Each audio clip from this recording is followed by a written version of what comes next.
નમસ્કાર. આ સંદેશ કદાચ એ દરેક વ્યક્તિના દિલને સ્પર્શશે જેણે ખૂબ મહેનત કરી હોય, બધું જ દાવ પર લગાવી દીધું હોય અને છતાં નિષ્ફળતા મળી હોય.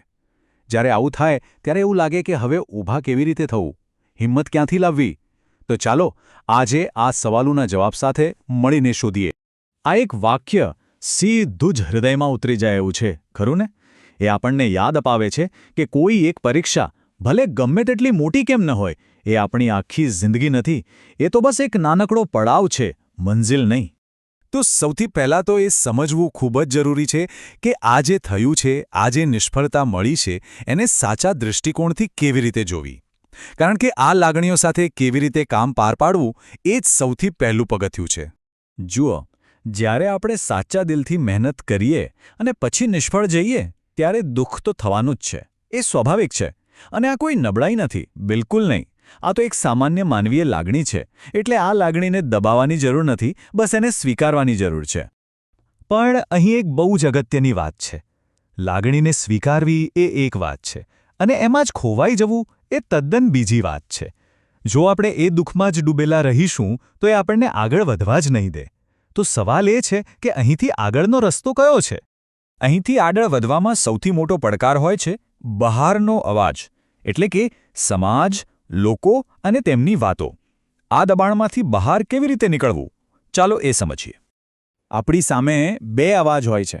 એક બહારનો, લોકો શું કહેશે, પાડોશીઓ શું વિચારશે, અને બીજો અંદરનો, આપણું સત્ય, જે કહે છે કે તૈયારી દુનિયાને બતાવવા માટે નથી કરવાની, પણ પોતાના માટે કરવાની છે. અને જીવન કોઈ એક પરીક્ષા કરતાં ઘણું મોટું છે. આ એક વાક્ય ખરેખર મનમાં કોતરી લેવા જેવું છે. આપણું અસ્તિત્વ, આપણી મહેનત, આપણું ભવિષ્ય, એ બધું જ આપણા પોતાના માટે છે, બીજા કોઈ માટે નહીં. આ વિચાર જ આપણને સાચી તાકાત આપી શકે છે.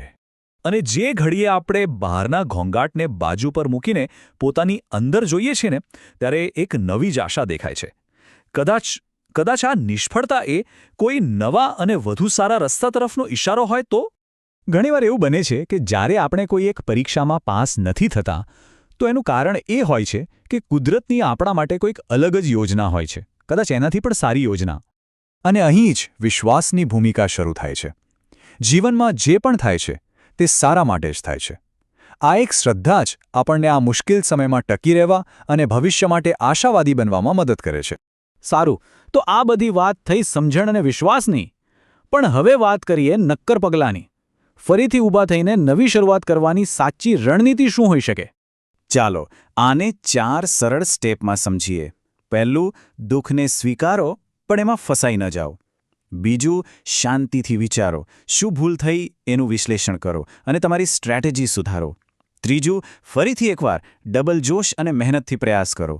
અને ચોથું, સૌથી અગત્યનું, આ આખી પ્રક્રિયા પર વિશ્વાસ રાખો કે આ નવો રસ્તો તમને જીત સુધી જરૂર પહોંચાડશે. કારણ કે આટલા સંઘર્ષ પછી જે સફળતા મળે છે ને, એ જ સાચી જીત છે. એ જીત આપણને માત્ર એક પદ નથી આપતી, પણ એક એવી વ્યક્તિ બનાવે છે જે કોઈ પણ તોફાન સામે ટકી શકે છે અને પહેલાં કરતાં પણ વધુ મજબૂત બનીને બહાર આવે છે. હવે એક કડવી પણ વાસ્તવિક વાત. એવું બની શકે કે આપણી સફળતાથી બધા ખુશ ન થાય. હકીકતમાં કહેવાય છે કે 10માંથી 7 લોકોને તો આપણી સફળતા ગમતી પણ નથી હોતી. આ હકીકતનો સામનો કરવા માટે પણ માનસિક રીતે તૈયાર રહેવું પડે છે. પણ એનાથી શું ફરક પડે છે? આપણે કોઈના માટે થોડું અટકી જવાનું છે? ભલે કોઈ ખુશ હોય કે ના હોય, આપણે તો મજબૂત આત્મવિશ્વાસ સાથે બસ આગળ વધતું જ લેવાનું છે. આપણી મંઝિલ આપણા સંકલ્પ પર નક્કી થાય છે, બીજાના અભિપ્રાય પર નહીં.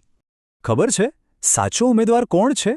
એ જે વારંવાર પડે છે, ઊભું થાય છે અને આ સફળતા નિષ્ફળતાની ભઠ્ઠીમાં તપીને, ઘડાઈને છેવટે હીરા જેવો બને છે. આ જે ઘડતરની પ્રક્રિયા છે ને, એ જ સાચી જીત છે. અને જ્યારે આટલી બધી તકલીફો પછી સફળતા મળે છે, ત્યારે જીવન જીવવાનો આનંદ જ કંઈક ઓર હોય છે.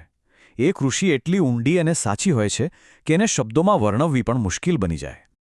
તો અંતમાં ચાલો આ એક સવાલ સાથે આ વાતને પૂરી કરીએ.